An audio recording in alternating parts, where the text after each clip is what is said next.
तेरे सम्मुख आते हम।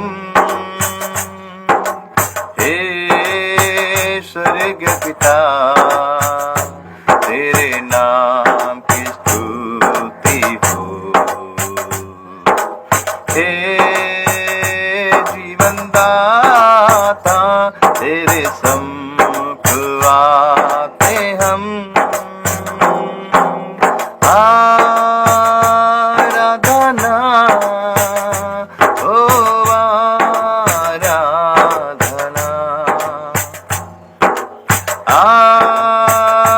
आराधना ओ आराधना। तू ही मार्ग है, तू ही सत्य है, तू ही जीवन है मेरा प्रभु। तू ही मार्ग है, तू ही सत्य है, तू ही जीवन है मेरा प्रभु। सजदा करूं, सजदा करूं, सजदा करूं, सजदा करूं, सजदा करूं, सजदा करूं, सजदा करूं, सजदा करूं, सजदा करूं, सजदा करूं, सजदा करूं, सजदा करूं, सजदा करूं, सजदा करूं। तू ही ज्योति है, जीवन की रोटी है, मेरा हमरा ही मेरा प्रभु। तू ही ज्योति है, जीवन की रोटी है, मेरा हमरा ही मेरा प्रभु। सजदा करूं, सजदा करूं, सजदा करूं, सजदा करूं, सजदा करूं, सजदा करूं, सजदा करूं, सजदा करूं, सजदा करूं, सजदा करूं, सजदा करूं, सजदा करूं, सजदा करूं, सजदा करूं। यीशु तू ही है, तेरे बिना कोई नहीं। यीशु तू ही है, तेरे बिना कोई नहीं। सजदा करूं, सजदा करूं, सजदा करूं, सजदा करूं, सजदा करूं, सजदा करूं। तू ही मार्ग है, तू ही सत्य है, तू ही जीवन है मेरा प्रभु। तू ही मार्ग है, तू ही सत्य है, तू ही जीवन है मेरा प्रभु। सजदा करूं, सजदा करूं, सजदा करूं, सजदा करूं, सजदा करूं, सजदा करूं, सजदा करूं, सजदा करूं, सजदा करूं, सजदा करूं, सजदा करूं, सजदा करूं, सजदा करूं, सजदा करूं।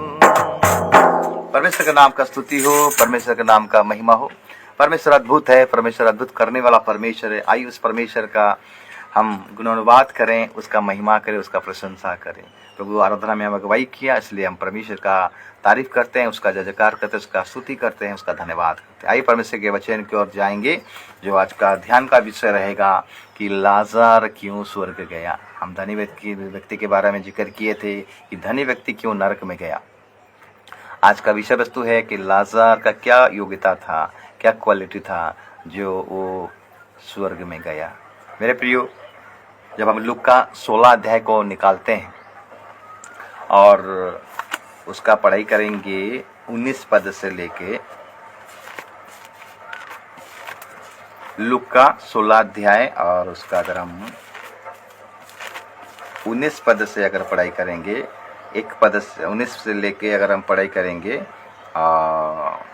कुछ पदों तो हम पढ़ाई करेंगे। एक धनवान मनुष्य था जो वैजनी कपड़े और मलमल पहनता और प्रतिदिन सुख विलास और धूमधाम के साथ रहता था। लाजर नामक एक कंगाल घाव से भरा हुआ उसकी देवड़ी पर छोड़ दिया जाता था और वो चाहता था कि धनवान की मेज पर की घुटन से अपना पेट भरे, यहाँ तक कि कुत्ते भी आकर उसके घाव को चाटते थे। ऐसा हुआ कि वो कंगाल मर गया और स्वर्गदूतों ने उसे लेकर अब्राहम की गोद में पहुंचाया।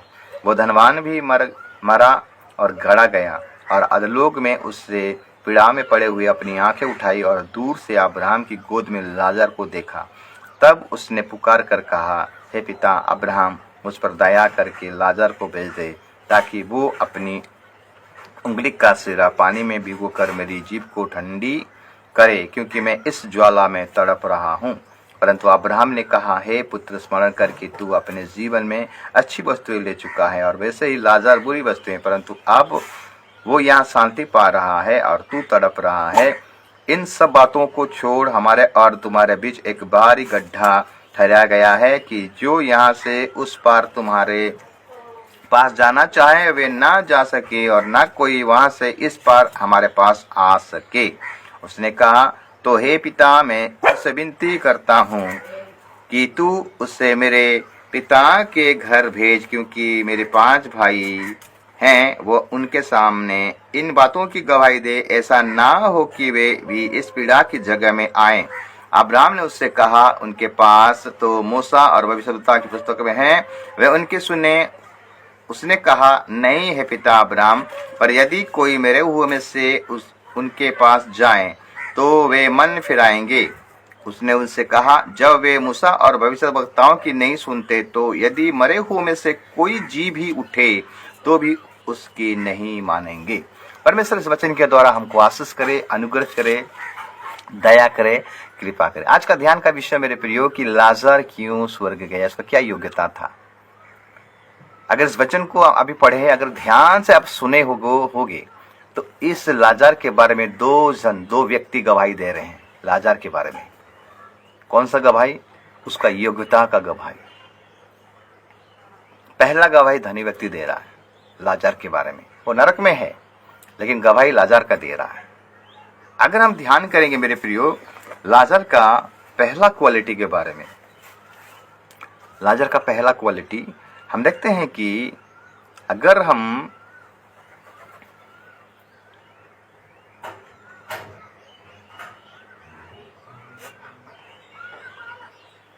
चौबीस पद को पढ़ाई करेंगे, लुक्का 16 अध्याय उसका 24 पद को पढ़ाई करेंगे। यहाँ लिखता है, तब उसने पुकार कर कहा, हे पिता अब्राहम, मुझ पर दया करके लाजर को भेज दे ताकि वो अपनी उंगली का सिरा पानी में भिगोकर मेरी जीभ को ठंडी करे, क्योंकि मैं इस ज्वाला में तड़प रहा हूं। धनी व्यक्ति लाजर को अब्राहम की गोद में देखा। दोनों का मृत्यु हो गया है। देखिए, दोनों का मृत्यु हो गया है। लाजर का भी मृत्यु हो गया है, धनी व्यक्ति का मृत्यु हो गया है। लेकिन हम देखते हैं कि मृत्यु के बाद सारे खेल खत्म हो जाता है। धनी व्यक्ति नरक में है, अधोलोक में है, और लाजर अब्राहम के गोद में यानी स्वर्गलोक में है। यीशु मसीह ये जो कहानी को बता रहा है मेरे प्रियो, ये सत्य घटना पर आधारित है। एक सत्य घटना को बता रहा है, क्योंकि यहाँ पर एक नाम है लाजर, धनी व्यक्ति का नाम नहीं है।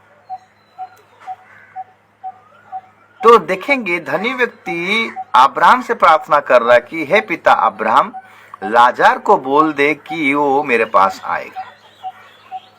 ये धनी व्यक्ति लाजर के बारे में क्यों बोल रहा है? और भी तो कोई अधोलोक में, स्वर्गलोक में रहेंगे। दाऊद रहेंगे, पौलुस रहेंगे, पतरस रहेंगे, और भी बहुत सारा प्रभु के दास वहां पर रहेंगे। मूसा, एलिया, एलिसा, ये लोग भी तो रहेंगे। पर्टिकुलरली लाजर के बात को क्यों, लाजर को क्यों इंडिकेटर कर रहा है, लाजर को क्यों बोल रहा है? क्योंकि मेरे प्रियो, लाजर का पहला क्वालिटी हम यहाँ पर देख रहे हैं कि वो आज्ञाकारिता था। वो आज्ञा मानने वाला व्यक्ति था, परमेश्वर का आज्ञा को पालन करने वाला व्यक्ति था, और सही बातों में मनुष्य का आज्ञाकारी भी था। परमेश्वर से प्रेम करने का मतलब है उसका आज्ञा को पालन करना। परमेश्वर को भय करने का मतलब है उसके आज्ञाओं को पालन करना। लाजर एक आज्ञाकारी व्यक्ति था। यह धनी व्यक्ति नरक में रहकर लाजर के बारे में गवाही दे रहा है, क्योंकि उसके जीवन काल में वो कभी भी लाजर का मदद नहीं किया, कभी हेल्प नहीं किया है। उसके फाटक के पास, उसके देवड़ी के पास लाजर बैठा हुआ था, भिखारी सा, उसका घाव हो गया था शरीर में, कुत्ते आकर उसका घाव को चाट रहे थे। लेकिन धनी व्यक्ति उसको देखा, कभी भी उसका मदद करने नहीं आया। लेकिन इसको अच्छा से पता है कि लाजर एक आज्ञाकारी व्यक्ति है, कुछ भी होने से वो आज्ञा को कभी टालता नहीं है, मरने तक वो आज्ञाकारी था मेरे प्रिय। इसलिए धनी व्यक्ति लाजर को देखा और रेकमेंड कर रहा है। हम किसको रेकमेंड करेंगे? अगर हमारा कलीसिया में हो या हमारा घर में हो, हम किसको ज्यादा रेकमेंड करेंगे? जो आज्ञाकारी, जो बात को मानता है, उसी को ही हम बोलते हैं ना, जो थोड़ा सा पानी ला दे। कलीसिया में बोलते हैं कि थोड़ा सा ये संभाल लीजिएगा, वो संभाल लीजिएगा। कोई भी सामान अगर खरीदानी करेंगे तो आप किसका पर भरोसा करते हैं? जो आज्ञा को मानता है, सही रीति से, सही तरीके से, धोखा नहीं देता है, उसी को तो हम रेकमेंड करते हैं ना। धनी व्यक्ति लाजर को रेकमेंड कर रहा है, लाजर आज्ञा मानेगा। ये पहला क्वालिटी है, हमें आज्ञाकारी बनना है मेरे प्रियो।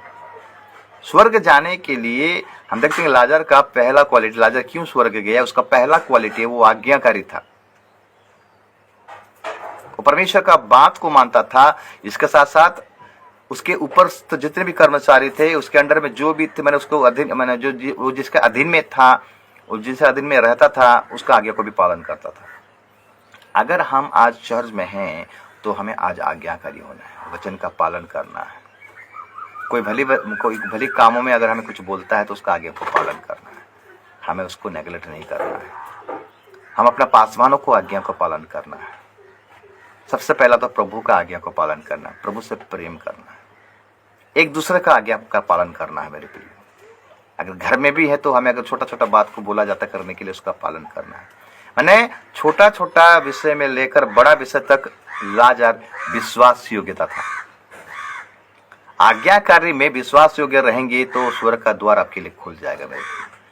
इसलिए लाजर स्वर्ग में गया, अब्राहम के गोद में गया, क्योंकि वो आज्ञाकारी था। उसका पहला क्वालिटी।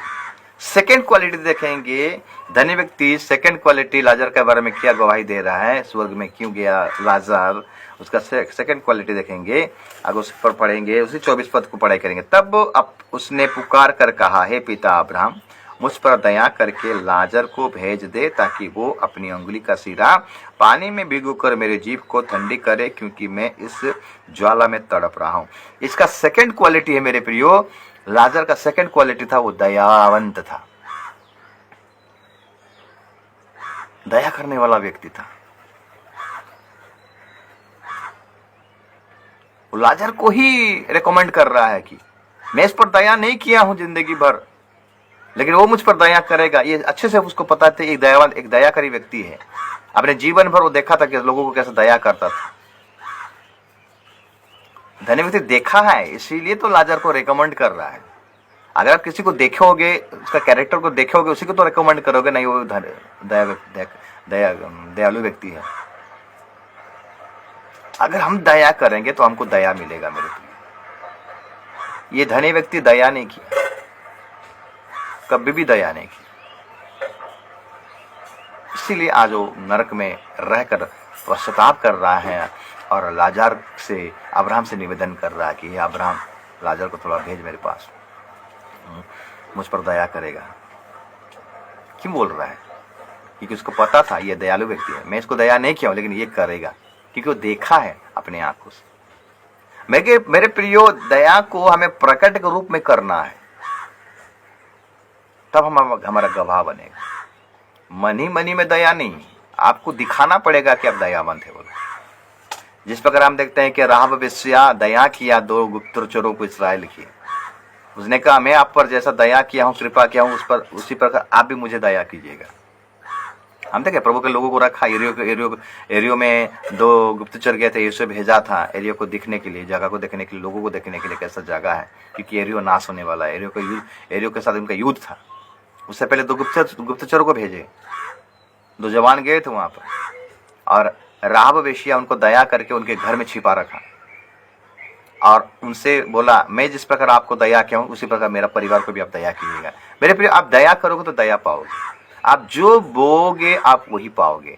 धनी व्यक्ति दया को नहीं बोया, धनी व्यक्ति शारीरिक अभिलाषाओं को बोया, कपटी को बोया, कपटपन को बोया, लोभ को बोया, लालच को बोया, स्वार्थ को बोया, इसलिए वो नरक में चला गया और लाजर स्वर्ग में चला गया अब्राहम की गोद में। ये धनी व्यक्ति टेस्टिमनी दे रहा है लाजर के बारे में कि लाजर मैं लाजर को दया नहीं किया हूं, लेकिन वो मुझे दया करेगा, थोड़ा सा भेज दीजिए। ये दूसरा पॉइंट है, दूसरा बात है, दूसरा योग्यता है लाजर का, कि लाजर का दया का गुण था, कि आपके अंदर में वो गुण है। आज कलीसिया में अगर आपका दया का गुण नहीं है मेरे प्रियो, तो आप रैप्चर में जा नहीं पाओगे। अगर हम मत्ती 5 अध्याय को निकालेंगे और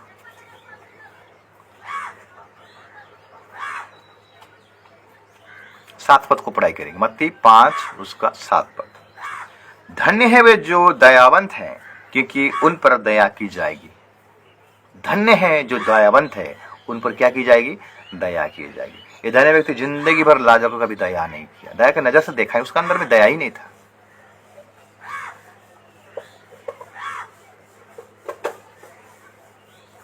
वो धनवान होने के चलते नरक में नहीं गया मेरे प्रिय, प्रभु ने उसको धन दिया था सही यूटिलाइज करने के लिए, उसका कैरेक्टर के चलते वो नरक में गया।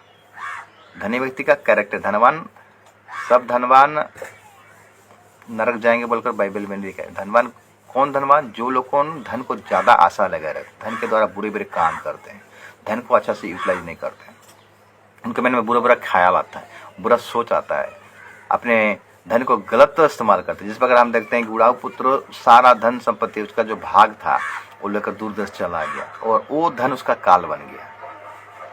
वो धन के चलता क्या किया? बुरे काम किया, व्यभिचार की, कुकर में सारा पैसा को उड़ा दिया। तो धनी व्यक्ति के पास धन है लेकिन उसको यूटिलाइज कर नहीं पा रहा है। मेरे प्रियो, आपके पास अगर धन है तो प्रभु के राज्य के लिए इस्तेमाल कीजिए। धनी व्यक्ति अपने लिए इस्तेमाल किया, वो अपने शरीर के लिए बोया, इसीलिए आज वो नरक में तड़प रहा है, जल रहा है और निवेदन करता है अब्राहम से, हे पिता अब्राहम, लाजर को थोड़ा बोल दे, वो मुझ पर दया करेगा। यानी लाजर का दूसरा क्वालिटी है मेरे प्रियो कि वो दयावंत था। हम पढ़े मत्ती में, धन्य है वे जो दयावंत है, क्योंकि उन पर दया की जाएगी। हम दया करेंगे तो हमें भी दया मिलेगा मेरे प्रियो। ये और धनी लाजर का तीसरा क्वालिटी देखेंगे। लाजर का तीसरा गुण था कि वो क्षमा का गुण था उसका अंदर। ये धनी व्यक्ति को अच्छा सा पता है, मैं इसको जिंदगी भर कभी भी हेल्प नहीं किया, मदद नहीं किया, फिर भी वो मुझे क्षमा कर देगा। लाजर का क्वालिटी को धनी व्यक्ति अच्छे रीति से जानता था, इसीलिए लाजर का नाम बार बार लेता था। मैं जिंदगी भर इसको क्षमा नहीं दिया हूं, इसके विरुद्ध में जो भी किया हूं, लेकिन फिर भी वो मुझे क्षमा कर देगा। लाजर का क्षमा का गुण था। मेरे प्रियो, प्रभु का वचन कहता है कि हम क्षमा देंगे तो प्रभु भी हमको क्षमा देगा, अगर हम क्षमा नहीं देंगे तो प्रभु हमको क्षमा नहीं देगा।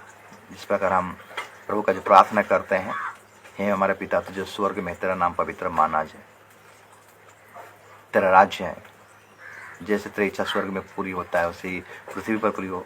आज हमने जिस प्रकार अपने अपने अपराधी को क्षमा किया, उसी प्रकार हमारे अपराधों को क्षमा कर। क्षमा के बारे में लिखा गया बाइबल में मेरे, अगर हम क्षमा ले लें तो हमको क्षमा नहीं मिलेगी। एक व्यक्ति का 1000 रुपया था कर्ज, तो मालिक ने क्या कर दिया, उस कर्ज को, उसको दया आया और उसको क्षमा कर दिया, उसका कर्ज को माफ कर दिया। लेकिन हम देखते हैं कि उसका एक दोस्त था, 100 रुपया का कर्ज था, 50 रुपया का कर्ज था, उसके लिए वो उसको क्या कहते हैं जेल में डाल दिया। तो मालिक को पता चला तो उसको बुलाया कि तेरा 1000 रुपया कर्ज था, मैं तुझे माफ़ कर दिया, लेकिन इसका तो 50 की 100 रुपया कर्ज था, तो इसको क्यों ना माफ़ किया। उसको फिर बांधा गया और अंधेरे कोठर में डाला गया। इसलिए मेरे प्रियो, अगर हम क्षमा देते हैं तो प्रभु हमको क्षमा देगा। कलवरी के क्रूस पर प्रभु जब लटका हुआ था तो क्या बोला है, पिता ये क्या कर रहे, इनको पता नहीं, इनको तुम माफ़ कर, यानी क्षमा दे दे। मेरे प्रियो, अगर आप कलीसिया में हो, अभी तक अगर किसी को क्षमा नहीं दी हो, तो सोच लीजिए कि आप उस राज्य में प्रवेश करने नहीं पाओगे। क्षमा दे दीजिए। आपका भाई हो, कुटुंब हो, पास्टर हो, विश्वासी हो, जो भी हो, अगर किसी के साथ अनबन हो गया है तो मेरे प्रियो उसको क्षमा दे दीजिए। लाजर का ये तीसरा गुण था, वो क्षमा देने वाला व्यक्ति था। धनी व्यक्ति को अच्छा से पता है, इसीलिए लाजर का नाम बार बार ले रहा है कि लाजर को बोल, मैंने इसके प्रति जो किया हूं, जो गुनाह किया हूं, वो भूल गया है और मुझे क्षमा देगा। अच्छा से पता है। तब हम देखते हैं इसका चौथा नंबर गुण, लाजर का चौथा क्वालिटी। ये धनी व्यक्ति टेस्टिमनी दे रहा है मेरे पे, गवाही दे रहा है लाजर का। मैं बोला था ना, 2 व्यक्ति लाजर के बारे में सर्टिफिकेट दे रहे हैं कि लाजर योग्यता है उस राज्य में जाने के लिए, स्वर्गलोक में जाने के लिए। पहला व्यक्ति है धनी व्यक्ति, जो कि नरक में है और उसका गवाही दे रहा है, टेस्टिमनी दे रहा है लाजर के बारे में। उसका चौथा गुण था कि लाजर अधीनता में था, अब्राहम के वश में था। इसका मतलब है ये जो पृथ्वी पर था, जब जीवित था मेरे प्रियो, मैंने शरीर में जो जिंदा था, तो ये परमेश्वर के अधीन में रहने वाला व्यक्ति था। ये अब्राहम के गोद में है, ये अब्राहम की कस्टडी में है। यानी धनी व्यक्ति अब्राहम से निवेदन कर रहा है, पिता लाजर को थोड़ा बोल दे, यानी लाजर अब्राहम के अधीन में है।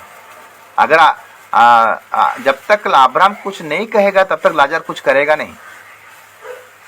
परमेश्वर के अधीन होने का मतलब क्या है? परमेश्वर के इच्छा के अनुसार चलना, उसके भय के अनुसार चलना, उसकी मर्जी के अनुसार चलना।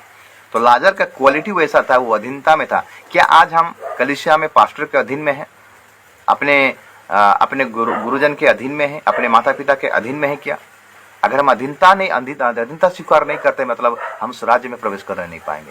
इसलिए बोला तो परमेश्वर का अधीन हो जाओ, शैतान का सामना करो, तो शैतान भागेगा। आदम हवा पतन होने के कारण क्या जानते हैं ना, वो तो परमेश्वर का अधीन में नहीं थे, उसका वचन को नहीं माने। परमेश्वर का अधीन में रहने का मतलब उसका वचन को पालन करना। हम अगर जिसके अधीन में रहते हैं मेरे भी, उसका हम आदर करते हैं, उसका इज्जत करते हैं, उसका सम्मान करते हैं। तो लाजर का ये क्वालिटी था, वो अधीनता में था, वो परमेश्वर के अधीन में था, और उसके जो बड़े बड़े लोग थे उसके अधीन में भी था। ये उसका चौथा क्वालिटी था, वो अधीनता में था। एलिया का एक दास था, एलिसा एलिया के अधीन में था। हम देखें मूसा के अधीन में यहोशू था, इसलिए उनको बड़ा बड़ा सेवकाई मिला मेरे प्रियो। प्रभु उनको इस्तेमाल किया, प्रभु उनको पसंद किया, उनके कामों से प्रसन्न हो रहा था। हमें परमेश्वर के अधीन में रहना मेरे प्रियो, हमें अपने कलीसिया के अधीन में रहना है, अधीन से बाहर अपना पैर नहीं रखना है। स्वभावोपदेशक अगर 10 का 8 और 9 पढ़ेंगे, स्वभावोपदेशक उसका 10 का 8 और 9 पढ़ेंगे, क्या लिखता है? अधीनता में नहीं रहने से बाड़ा अगर तोड़ते हैं तो हमारे जीवन में क्या होता है? जो गड्ढा खोदे वो उसमें गिरेगा, और जो बाड़ा तोड़े उसको सर्प डसेगा। अगर हम अधीनता में नहीं रहेंगे मेरे प्रिय, तो शैतान हमारा जीवन में काम करेगा। शैतान को हम अलाउ करते हैं अपने जीवन में, शैतान को मौका मिल जाता है हमें गिराने के लिए, नाश करने के लिए। इसलिए परमेश्वर के अधीन हो जाओ और शैतान का सामना करो, तो शैतान तुमसे भागेगा बोलता है।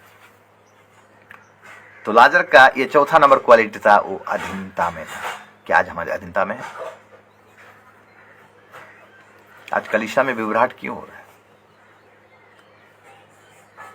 आज विश्वासी कलीसिया को क्यों परिवर्तन कर रहा है, चेंज कर रहा है? ये कलीसिया नहीं तो वो कलीसिया, वो कलीसिया नहीं तो वो कलीसिया। अधीनता, आप अधीनता में नहीं हो, इसीलिए आप एक कलीसिया को छोड़ते हो तो दूसरा कलीसिया चल ले जाते हो, दूसरा कलीसिया छोड़ते हो तो जब तक अधीनता में नहीं रहोगे मेरे प्रियो, आपको आशीष नहीं मिलेगा, आपको उस राज्य में प्रवेश करने के लिए मौका नहीं मिलेगा। लाजर को देखिए मेरे प्रियो, वो अधीनता स्वीकार करता था। धनी व्यक्ति को पता था कि लाजर अधीनता में था, मैं जितना पाप किया हूं, जितना गुनाह करने के बाद भी लाजर मेरे बात को मानेगा। वो अब्राहम के कस्टडी में था, अब्राहम के दायरे में था, अब्राहम के गोद में था, अब्राहम के सुरक्षा में था। जब तक अब्राहम कुछ नहीं बोलेगा, लाजर एक पद भी नहीं बोलेगा। वो दयालु व्यक्ति था, उसके मन में दया प्रकट होता रहेगा मेरे प्रियो, लेकिन अधीनता में जब तक वो कुछ नहीं कहेगा मैं करूंगा नहीं। इसी प्रकार जब तक पास्टर आपको कुछ नहीं करता है, वो अपने मन से आप कभी भी मत कीजिए। पास्टर अगर आपको बोलता है वचन को पढ़िए तो पढ़ना है, पास्टर अगर कहता है कि आप वर्शिप कीजिए तो आपको वर्शिप करना है, पास्टर अगर बोलता है प्रार्थना करो तो तुमको प्रार्थना करना है मंडली में। लेकिन आज मनमानी चल रहा है मंडली में मेरे प्रियो, अधीनता में नहीं होने के चलते आज मंडली बर्बाद हो रहा है, कलीसिया बर्बाद हो रहा है, मिनिस्ट्री बर्बाद हो रहा है। अगर परमेश्वर के अधीन में नहीं रहेंगे मेरे प्रियो तो हमारा मिनिस्ट्री बर्बाद हो जाएगा, हमारा कलीसिया बर्बाद हो जाएगा, हमारा जीवन बर्बाद हो जाएगा। हमें अपने बुजुर्गों का बात को मानना है, उनके अंदर रहना है, उनके अधीन में रहना है, तब जाके हमें आशीष मिलेगा, अनुग्रह मिलेगा, दया मिलेगा, कृपा मिलेगी। 4 पॉइंट। 5वां पॉइंट हम देखते हैं मेरे प्रियो, 5वां पॉइंट, लाजर के अंदर में नम्रता का गुण था। नम्रता, देखिए नम्रता किसके पास रहता है?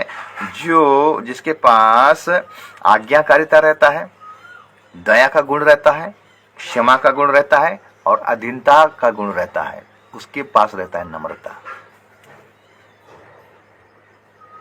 हम घमंड करेंगे मेरे प्रियो तो हमारे जीवन में कोई भी आशीष नहीं होगा। ये देखिए लाजर का गुण था नम्रता। और मत्ती पहाड़ी उपदेश में मत्ती 5 अध्याय को अगर निकालेंगे तो वहां क्या लिखता है? 5 पर मत्ती 5 का 5 अगर पढ़ाई करेंगे वो लिखता है कि धन्य है वे जो नम्र हैं क्योंकि वे पृथ्वी के अधिकारी होंगे। मूसा सबसे नम्र व्यक्ति था। पहले जब 40 साल में मूसा फिरौन के घर में रहा, ज्ञान से मैंने फिरौन का विद्या से, मिस्र का विद्या में, धन दौलत में वो मालामाल था, डेलडोल में मालामाल था, सब में मालामाल था 40 साल में। हम देखते हैं उसका घमंड, मैं अपने बल के द्वारा, अपने शक्ति के द्वारा मैं सब कुछ कर सकता हूँ, मैं कर सकता हूँ, मैं कर सकता हूँ, मैं कर सकता हूँ। लेकिन जब मिस्री को मारकर बालों में गाड़ दिया, 2 मिस्री और इब्री के बीच में झगड़ा हो रहा था, तो मूसा ने क्या किया? उसको मारकर गाड़ दिया। जब इब्री झगड़ा कर रहे थे तब मूसा जाकर उनको समझाया, तुम तुम लोग 2 भाई क्यों झगड़ा लगते हो? तब इब्री लोगों ने बोले, क्या तूने जिस प्रकार मिस्री को मारकर गाड़ दिया, हमको भी ऐसा करेगा? तुमको कुछ ना अधिकार दे कि तुम हम पर राज करो बोलकर मूसा वहां से भागा मेरे प्रिय। और 40 साल का ट्रेनिंग किया अपने ससुर के घर में, नम्रता का पाठ को पढ़ा। क्या आपके जीवन में नम्रता है? नम्र है? आप गाली के बदले गाली देते हो कि गुस्सा रखते हो, हिंसा रखते हो, कपट रखते हो? अगर ये सब है तो आपका जीवन में नम्र। हम देखते हैं व्यवस्था विवरण, जब हम देखते हैं जब इस्राएल को परमेश्वर जब मिस्र से निकाला, उनको घुमा के लिया, घन जंगल के रास्तों में लिया। क्यों लिया जानते हैं? क्योंकि उनको नम्र बनाना चाहता था परमेश्वर। लेकिन उन लोगों ने परमेश्वर का बात को विश्वास नहीं किया, परमेश्वर का कार्य को विश्वास नहीं किया। इतना मिराकल देखने के बाद भी वो लोगों ने विश्वास नहीं किया। सांपों के द्वारा, बिच्छुओं के द्वारा, हम देखते हैं सूखेपन के द्वारा, ये क्या, ये सब हमारे टीचर है। सांप एक टीचर है, बिच्छू एक टीचर है, सूखापन एक टीचर है। ये क्या करता है? हमें नम्रता का पाठ को सिखाता है। हम देखें लाजर का एक क्वालिटी नम्रता का गुण, जो क्वालिटी धनी व्यक्ति के पास नहीं था। लेकिन धनी व्यक्ति रिकमेंड कर रहा है, धनी व्यक्ति गवाह दे रहा है कि लाजर एक नम्र व्यक्ति है। मैं जानता हूँ कितना नम्र है, जितना गाली देने से भी, उसके प्रति जितना कुछ खराब करने से भी वो एक शब्द भी नहीं बोलता है। जिस प्रकार हम कहते हैं आयुब का नम्रता को देखिए मेरे प्रिय। आयुब के विश्वास को हम देखें, लेकिन उसके अंदर में एक नम्रता भी है। जब सब कुछ चला गया, गुस्सा नहीं हुआ, गाली नहीं दिया परमेश्वर को, हेट नहीं किया परमेश्वर। क्या क्या जानते हैं? प्रभु ने दिया, प्रभु ने लिया, उसका नाम धन्य बोला। नम्र व्यक्ति ही ये बात कह सकता है मेरे लिए। मैं इतना प्रभु का आराधना किया, इतना गिरजा प्रार्थना किया, इतना बाइबल पढ़ रहा, इतना प्रार्थना किया, इतना दान दिया, आप प्रभु ने मेरे जीवन में ऐसा कर दिया? ऐसा नहीं बोला मेरे को। बाल बच्चे चले गए, धन दौलत चला गया मेरे पे, वो जितना धनी था, अगर हम लोग उनका होता तो आज कितना गाली दे देते परमेश्वर। लेकिन आयुब ने कभी परमेश्वर का निंदा नहीं किया। वही व्यक्ति परमेश्वर का बड़ाई कर सकता है, वही व्यक्ति परमेश्वर का महिमा कर सकता है जिसके अंदर में नम्रता का क्वालिटी रहता है मेरे को। मूसा सबसे नम्र व्यक्ति बन गया। 80 साल जब हो गया मूसा को, तो परमेश्वर ने बुलाया, चलो अभी तुम्हारा काम स्टार्ट हो गया, आरंभ हो गया, अभी तुझे मैं इस्तेमाल करना चाहता हूँ, मिस्र में जा और मेरे लोगों को वहां से छुड़ा कर जा। मूसा बोलता कि प्रभु मैं बोलने में तो भद्दा हूं। पहले बोलने में कैसा था मूसा? निडर था, लेकिन अब 40 साल का ट्रेनिंग के बाद वो नम्र बन गया है, मतलब उसका जवान नम्र हो गया है। तो वो बोलता है तू जाएगा, तू चिंता मत कर, हारून को तेरे साथ देता हूं बोलने के लिए। तो इसलिए मेरे प्रियो, हमारा यीशु मसीह इतना नम्र था, इतना नम्र था मेरे प्रियो। परमेश्वर का स्वरूप होकर सब कुछ रहकर भी वो अपने को दीन किया, नम्र किया, और परमेश्वर ने उसको ऊंचा नाम दिया, सबसे श्रेष्ठ नाम दिया, और पिता के दाहिने ओर जाकर बैठा। मेरे स्वर्ग और पृथ्वी में और कोई नाम नहीं दिया गया मेरे प्रियो, एक ही नाम दिया गया, यीशु मसीह का नाम दिया। क्यों दिया गया? क्योंकि उसने अपने आप को दीन किया, नम्र किया मेरे प्रियो। लाजर का ये नम्रता का क्वालिटी उसको अब्राहम की गोद में ले गया, स्वर्गलोक में ले गया। लेकिन धनी व्यक्ति कभी भी इसका जीवन नम्रता को एक्सेप्ट नहीं किया, और इसलिए वो नरक में चला गया। और वहीं रहकर वो लाजर के बारे में क्या कर रहा है? गवाही दे रहा है, लाजर एक नम्र व्यक्ति है। वो लाजर को रिकमेंड कर रहा है, राजा को बोलता है, केवल राजा को ही बोलता है और किसी को नहीं बोलता है। वो अगर उसकी आंखों के द्वारा लाजर को, अब्राहम को देख सकता था, क्या दूसरे प्रभु के दासों को नहीं देख सकता था? वो देख सकता था, लेकिन वो लाजर को ही पॉइंट आउट कर रहा है, क्योंकि लाजर के साथ उसका ज्यादा ये है रिलेशन, मैंने संपर्क है, और लाजर को अच्छे तरीके से जानता है। इसका 5वां क्वालिटी हम देखें, उसके पास नम्रता का गुण था। 6वां क्वालिटी, अगर हम पढ़ाई करेंगे 25 पद को, लुका 16 अध्याय और उसका 25 पद को पढ़ेंगे, वहां लिखता है कि परंतु अब्राहम ने कहा, हे पुत्र, स्मरण करके तू अपने जीवन में अच्छी वस्तुएं ले चुका है, और वैसे ही लाजर बुरी वस्तुएं, परंतु अब वो यहाँ शांति पा रहा है और तू तड़प रहा है। तो जीवन में अच्छी वस्तुएं ले चुका है मेरे प्रियो। सांसारिकता आंखों से, सांसारिक विषयों में अगर कोई देखेगा इस दुनिया में, अच्छी वस्तु क्या है? दारू पीना, अड़िया पीना, ऐश मौज मसलिफ करना, धन के द्वारा ऐसो आराम करना, ये खाना पीना, पहनना, उड़ना, ये सब अच्छी वस्तु है सांसारिक नजर में। लेकिन जो बुरी वस्तुएं हैं, प्रभु जब अब्राहम ने कहता है कि परंतु अब्राहम ने कहा, हे पुत्र, स्मरण करके तू अपने जीवन में अच्छी वस्तुएं ले चुका है, और वैसे ही लाजर बुरी वस्तुएं, परंतु वो अब यहाँ शांति पा रहा है और तू तड़प रहा है। मतलब वो लाजर शांति पा रहा है अब्राहम के गोद में। अभी अब्राहम का टेस्टिमनी देखिए लाजर के प्रति। धनी व्यक्ति की टेस्टिमनी हम देखें, 5 तक देखे, 5 टेस्टिमनी दिया। अभी लाजर 6वां टेस्टिमनी दे रहा है लाजर के बारे में। तू जिंदगी में, तू जब जीवित था, अच्छी वस्तुएं ले चुका। मतलब संसार के दृष्टि में अच्छा क्या है? गाड़ी होना, मकान होना, धन दौलत होना, ऐसो आराम करना, है जो हमको अच्छा लगता है वो करना, ये संसार के दृष्टि में अच्छा है।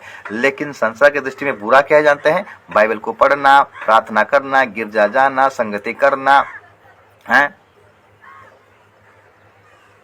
आत्मा में प्रार्थना करना, ये संसार के दृष्टि में बुरी वस्तु है। ताड़ना मिलना, दुख होना, तकलीफ होना, कष्ट उठाना, क्रूस उठाना, ये लोगों को अच्छा नहीं लगता है। जो सांसारिक मसीह है मेरे प्रियो, इनको अच्छा नहीं लगता है। सांसारिक मसीह सुन लीजिए, लाजर जिंदगी भर दुख उठाया, ताड़ना उठाया, प्रभु के लिए, वचन के लिए, अपने आप को शुद्ध रखा, पवित्र रखा, होलीनेस। लेकिन धनी व्यक्ति, उसको जो अच्छा लगा वो किया। मुझे पीना अच्छा लग रहा, ए पियकर का अच्छा चीज क्या है? पीना। एक मर्डर का अच्छा चीज क्या है? हत्या करना। जितना गलत चीज दुनिया में है, सांसारिकता का लोभ माया जो भी है मेरे प्रियो, सब धनी व्यक्ति को अच्छा लगा। लेकिन लाजार को दुख उठाया, शरीर को बस में रखा मेरे प्रियो। पौलुस कहता है, मैं अपने शरीर को मारता हूं, कुटता हूं।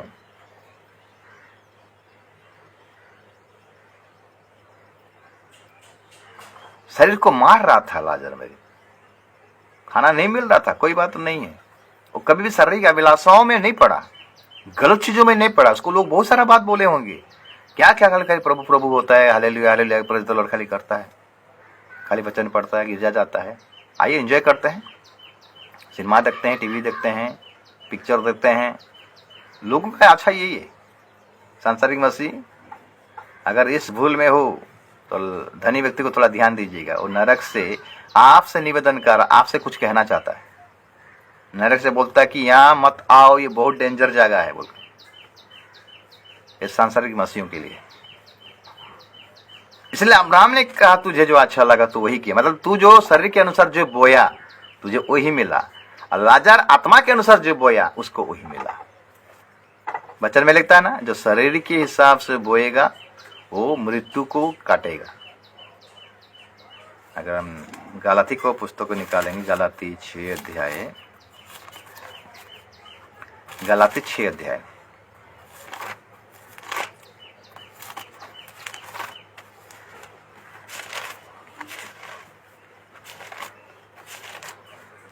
और उसका 7 पद से पढ़ाई करें। धोखा ना खाओ, परमेश्वर ठट्ठों में नहीं उड़ाया जाता, क्योंकि मनुष्य जो कुछ बोता है वही काटेगा। क्योंकि जो अपने शरीर के लिए बोता है वो शरीर के द्वारा विनाश की कटनी काटेगा, और जो आत्मा के लिए बोता है वो अपने आत्मा के द्वारा अनंत जीवन की कटनी काटेगा।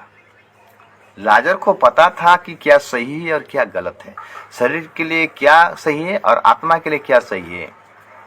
अगर मैं शरीर के अनुसार अपने जीवन को काटूंगा तो मेरा आत्मा मर जाएगा। शारीरिक अभिलाषाओं के लिए हवा ने फल खा दिया तो उनका आत्मा मर गया। शरीर जीवित है लेकिन आत्मा मर गया। लेकिन धनी व्यक्ति शरीर के अनुसार सारी चीज को किया, इसलिए विनाश का कटनी को काटा। तो आप क्या चाहते हो?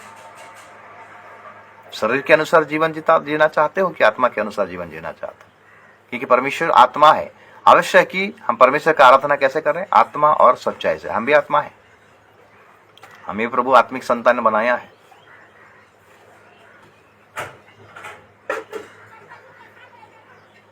इसको लूटना, उसको लूटना, कैसे उपाय करके लूटना, इस शरीर की अभिलाषा को छोड़िए मेरे प्रियो। नहीं तो धनी व्यक्ति आपसे एक संदेश दे रहा है, धनी व्यक्ति आपको एक संदेश दे रहा है, यह मत आओ, ये बहुत डेंजर जगह है। ये कोई कहानी नहीं है मेरे प्रियो, ये हकीकत है। यीशु मसीह हकीकत बोल रहा है।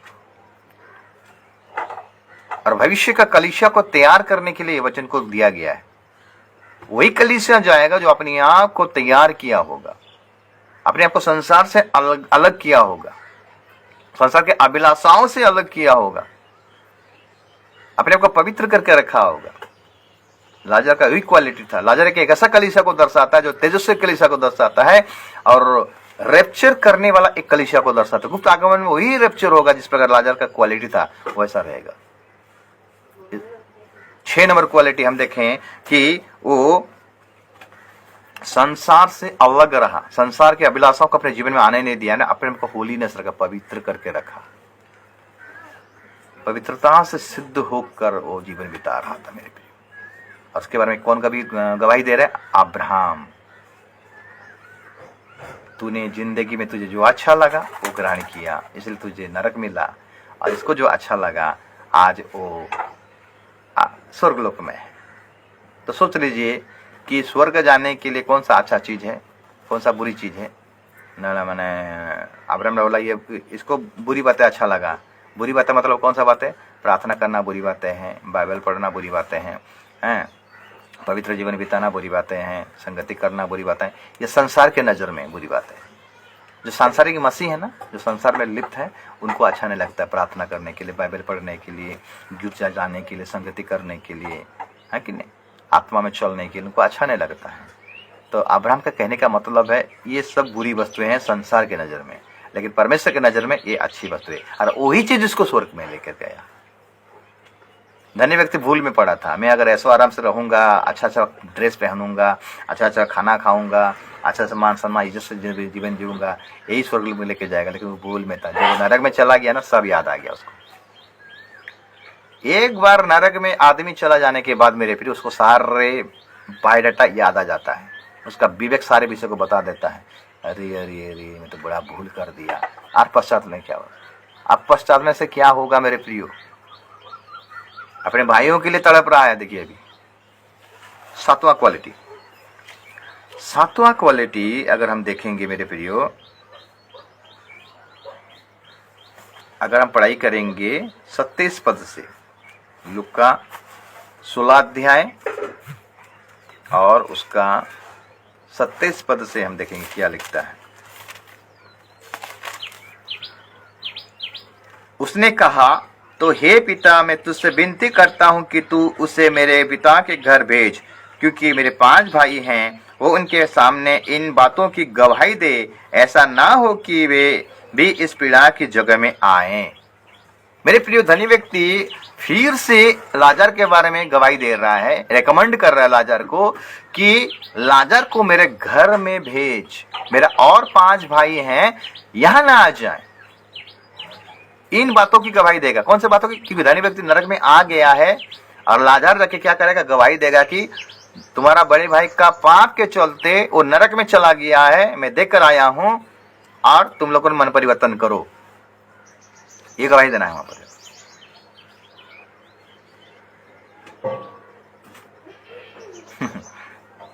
यानी लाजर का एक अच्छा गवाही था मेरे प्रिय। कौन सा गवाही? गाड़ी है, बंगला है, बिल्डिंग है, जमीन है, बाड़ी है, ये गवाही। आज गवाही कैसे देते हैं चर्च में? मैं प्रभु में आया तो मुझे गाड़ी मिला, मैं प्रभु में आया तो मुझे बंगला मिला, मैं प्रभु में आया तो मेरा बेटे को नौकरी मिला। ये गवाही नहीं है मेरे प्रियो। ये गवाही प्रभु पसंद नहीं करता है। ध्यान दीजिएगा, आप प्रभु का गवाह बनिए। अपने जीवन के द्वारा, अपने कैरेक्टर के द्वारा यीशु मसीह का सुसमाचार को बताना ये गवाह है। तुम मेरा गवाह ठहरोगे। हम जब प्रभु वचन लेते हैं, ध्यान दीजिएगा कैसे लेते हैं। वहां पर वचन जो लिखा गया है कोरिन्थियों का चैप्टर में 11 अध्याय उसका 24 पद से पढ़ाई करते हैं। पौलुस ने कहा, ये बातें मैंने प्रभु से मेरे पास पहुंचा।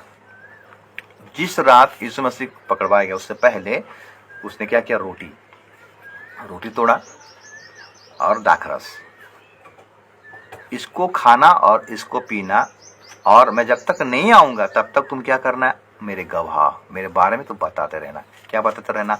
मुझे यीशु मसीह गाड़ी दिया, मुझे यीशु मसीह बंगला दिया, यीशु मसीह मुझे बीमार से चंगा किया, यीशु मसीह मुझे जमीन दिया, यीशु मसीह मेरे बेटे को नौकरी दिया। ये गवाह बोलने के लिए बोला यीशु मसीह। तू मेरा गवाह बनना। कौन सा बातों में गवाह? जब पतरस पवित्र आत्मा से परिपूर्ण होकर जब 3000 लोगों को प्रचार कर रहा है, तो यहाँ पर कौन सा गवाह दे रहा है? मैं यीशु मसीह में आया तो मुझे गाड़ी मिल गया, मैं यीशु मसीह में आया तो मुझे बिल्डिंग मिल गया, मैं यीशु मसीह में आया तो मुझे जमीन मिल गया। ये गवाह दिए। आज का कलीसिया का गवाह सुनिए। दुख लगता है, आपका गवाह ठीक नहीं है मेरे प्रियो। मसीह में आ जाने के बाद आपका गवाही चेंज होना चाहिए। गवाह दीजिए कि प्रभु यीशु मसीह के बारे में आप सुसमाचार प्रचार कीजिए। मुझे प्रभु अनुग्रह किया है और अनुग्रह से आज मैं यहाँ पर खड़ा हूँ। जब तक जीवित हूँ मैं परमेश्वर के यानी यीशु मसीह के बारे में सुसमाचार प्रचार करता रहूंगा। आपके जीवन के द्वारा सुसमाचार प्रचार कीजिए, आपके कैरेक्टर के द्वारा सुसमाचार प्रचार कीजिए। अगर रास्ते में चल रहे हैं मेरे प्रिय, आपको लोग आपको देख कर सुसमाचार को पता होना चाहिए। आपके जीवन के द्वारा आपका गवाह होने पाए, आप टेस्टिमनी बनिए, अच्छा टेस्टिमनी बनिए, अच्छा गवाह बनिए मेरे प्रिय। आज रॉन्ग टीचिंग, आज गलत टीचिंग दुनिया में पहुंच रहा है। यीशु मसीह में आ जाओ तो तुम्हें चावल मिलेगा, यीशु मसीह में आ जाओ तुम्हें नोट मिलेगा, यीशु मसीह में आ जाओ तुम्हें घर मिलेगा, यीशु मसीह में आ जाओ तुम्हें जमीन मिलेगा। इसीलिए आज मसीह का विरोध हो रहा है। टीचिंग को आपका गवाही को बदलिए।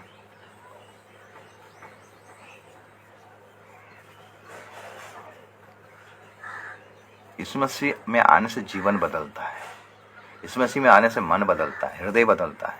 यीशु मसीह में आने से मेरे प्रियो हमें उद्धार मिलता है। अगर हमको उद्धार मिला है, उसी उद्धार के विषय में गवाह दीजिए। जितने भी प्रेरित थे मेरे प्रियो, कभी भी ये गवाह नहीं दिए कि मैं जब यीशु मसीह में आया, मैं कंगाल था, मुझे धनी बना दिया यीशु मसीह ने। यीशु मसीह ने भी कभी नहीं कहा मेरे पास आओ तो तुम्हें मैं गाड़ी दूंगा, बंगला दूंगा, ये दूंगा, वो दूंगा, वो दूंगा। पहले राज और धर्म का खोज करो बोलता है मेरे प्रियो। कैसे करेंगे खोज? उसके राज्य के बारे में समाचार बताएंगे तब तो खोज करेंगे। क्या हम यीशु मसीह का अच्छा गवाह बन रहे हैं? आप किसी अन्य जाति को जो भेंट करता अपना दोस्ती यारी सब, आपका गवाह किस प्रकार गवाह देते हो आप? भूल से भी ऐसा गवाह मत दीजिए मेरे प्रियो। प्रभु में आ जाने से ऐसा हो जाएगा, प्रभु में आ जाने से। सुसमाचार बताइए, सुसमाचार बताइए, यही गवाह है। उसका गवाही अच्छा था, वो अच्छा गवाह देता था परमेश्वर के बारे में। लाजर के बारे में धनी व्यक्ति क्या दे रहा है टेस्टिमनी? वो एक अच्छा गवाह, एक अच्छा साक्षी है। ये 7वां पॉइंट है, 7वां क्वालिटी लाजर का, उसका गवाही अच्छा था मेरे प्रियो।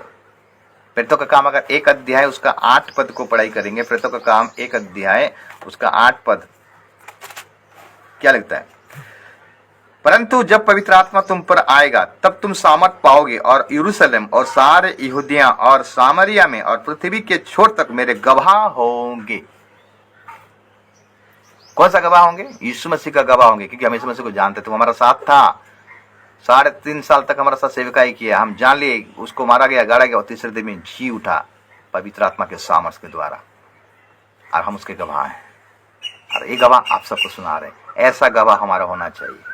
लेकिन गवाह आज जो कलीसिया में देते हैं ना, सुनकर हंसी भी लगता है और दुख भी लगता है। एक जन ऐसा गवाह देंगे तो पूरा मीटिंग ही खत्म कर देंगे। मैं गया था जंगल में, लकड़ी काट काट के लाया, आ रहा था, रास्ते में ये मुलाकात हो गया, वो मुलाकात हो गया, बाप रे बाप, पूरा हिस्ट्री खोल कर रख देते हैं। कैसा गवाह देते हैं, दुख लगता है। आपका गवाह यीशु मसीह होना चाहिए, आपका टेस्टिमनी यीशु मसीह होना चाहिए।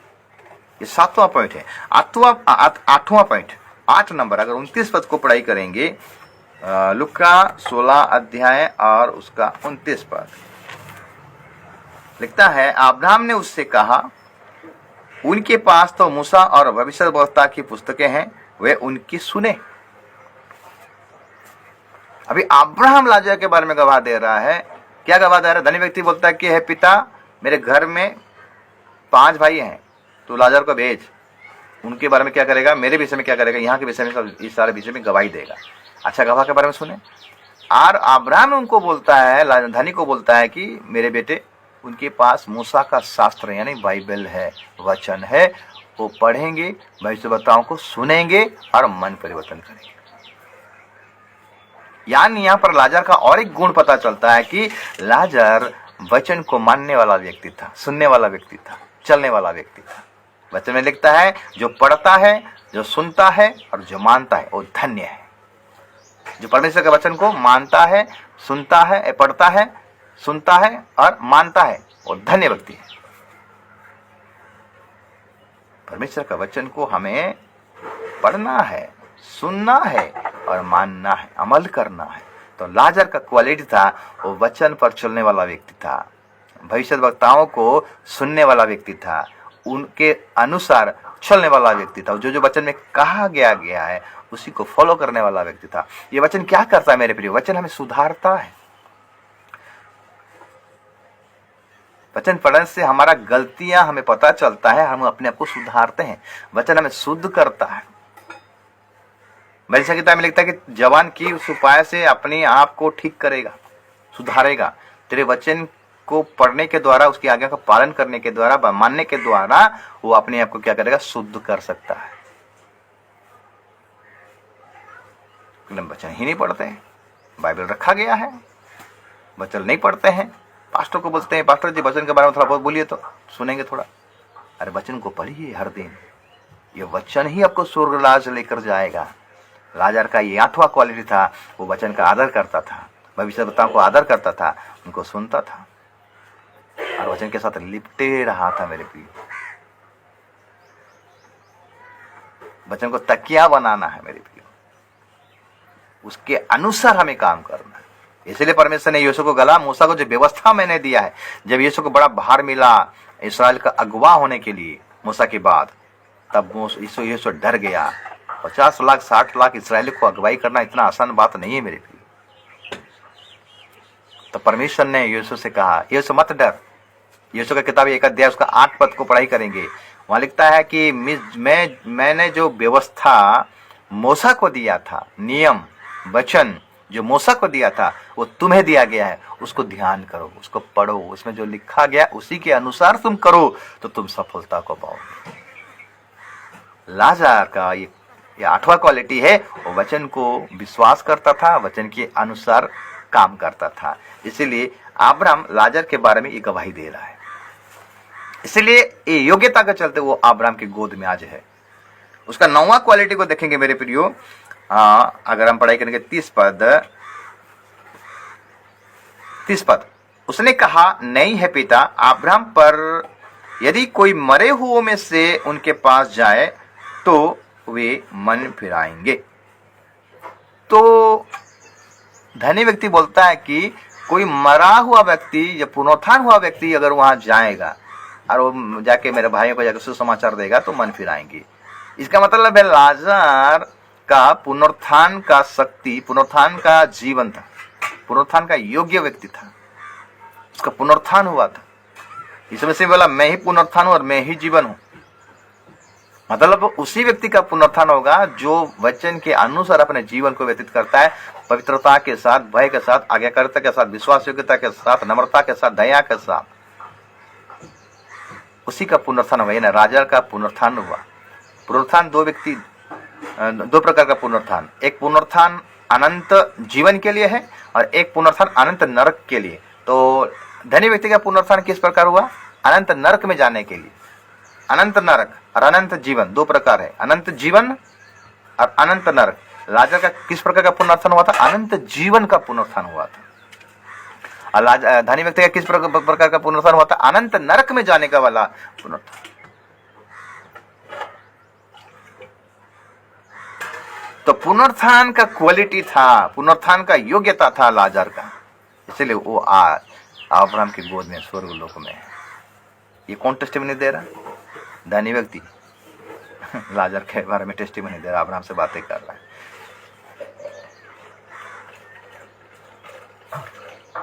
पहला पत्रस 3 का 2 और 4 को अगर पढ़ाई करेंगे, वहां क्या लिखा गया है?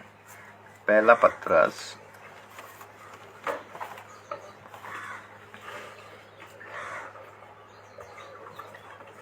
2 से अगर 3 पद तक पढ़ाई करेंगे। पहला पत्रस 3 अध्याय 2 से, तो भी तुम्हारे भय सहित पवित्र चाल चलन को देखना, वचन के अपनी अपनी पत्नी के चाल चलन के द्वारा खींच जाए। तुम्हारा श्रृंगार दिखावटी ना हो, अर्थात बाल गुंथना और सोने के गहने या भांति भांति के कपड़े पहनना, पर तुम्हारा छिपा हुआ और गुप्त मनुष्यत्व, नम्रता और मन की दीनता की अविनाशी सजावट से सुसज्जित रहे, क्योंकि परमेश्वर की दृष्टि में इसका मूल्य बड़ा है।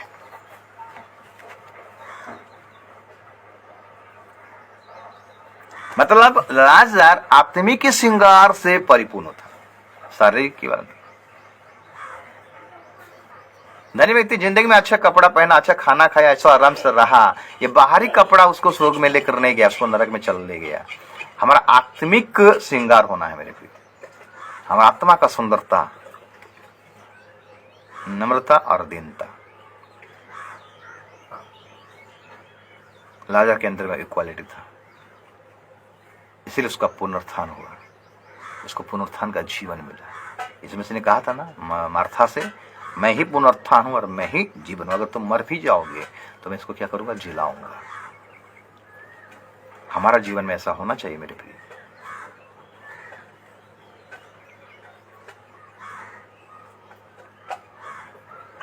और 10 पॉइंट, आखिरी पॉइंट, 10 नंबर पॉइंट लाजर का क्या क्वालिटी था।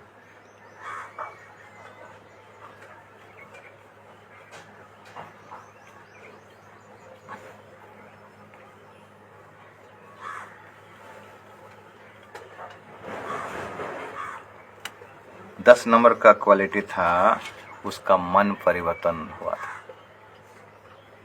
मन फिराएंगे,